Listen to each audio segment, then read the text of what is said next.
Hello दोस्तों, M के tales में आप सभी का हार्दिक स्वागत है।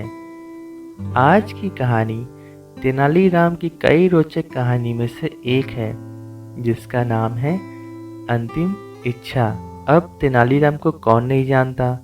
अगर किसी से पूछा जाए दक्षिण भारत का सबसे चतुर व्यक्ति कौन है, तो वह बेझिझक कहेगा तेनालीराम।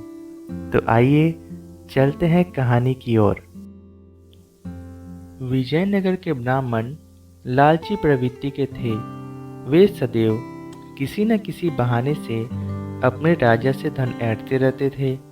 राजा की उदारता का वे अनुचित लाभ उठाते थे।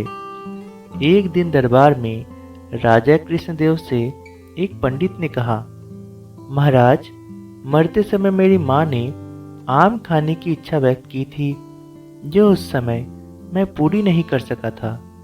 क्या अब ऐसा कोई उपाय है जिससे मेरी माँ की आत्मा को शांति मिल सके?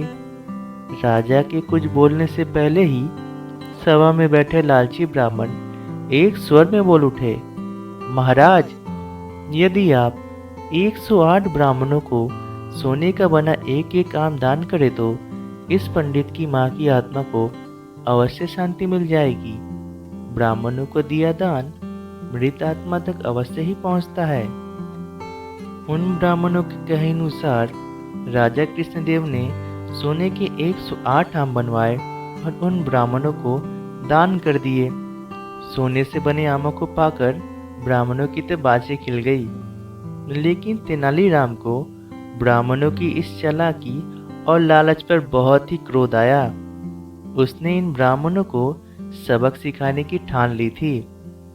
एक दिन जब तेनालीराम की माँ भगवान को प्यारी हो गई, तो 1 महीने के बाद उसने इन ब्राह्मणों को अपने घर आने का निमंत्रण दिया कि वह भी अपनी माँ की आत्मा की शांति के लिए कुछ करना चाहता है। वे ब्राह्मण लालची तो थे ही, बढ़िया खाने पीने और कीमती माल पाने के लोभ में सब इकट्ठे होकर तेनालीराम के घर पहुंच गए।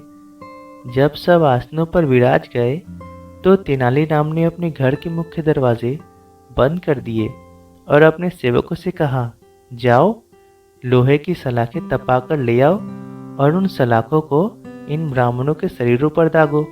यह सुनकर तो ब्राह्मण हतप्रभ रह गए और अपने बचाव के लिए उठकर दरवाजे की ओर भागे, मगर तेनालीराम के सेवकों ने उन्हें पकड़ लिया और एक एक कर सभी को गरम सलाखों से दाग दिया।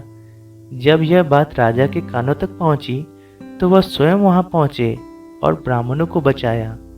फिर क्रोधित होते हुए पूछा, ये क्या हरकत की है तुमने तेनालीराम? तेनालीराम बेचारा उत्तर देता है, महाराज, मेरी स्वर्गवासी माँ को जोड़ों के दर्द की बीमारी थी। मरते समय भी उनके जोड़ में बहुत तेज दर्द था।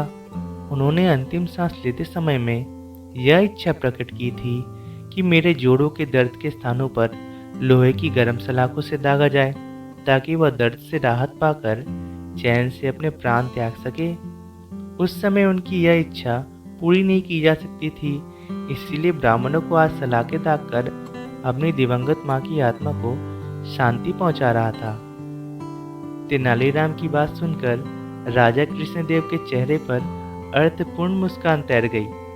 फिर इस दिन के बाद लालची ब्राह्मणों ने भी कृष्णदेव को ठगना छोड़ दिया था। तो देखा आपने दोस्तों, तेनालीराम ने लालची ब्राह्मणों को कैसा सबक सिखाया। इस कहानी से हमें लालच ना करने की सीख मिलती है। ऐसे ही मनोरंजक कहानियाँ सुनने के लिए आप हमारे चैनल को सब्सक्राइब करें। धन्यवाद।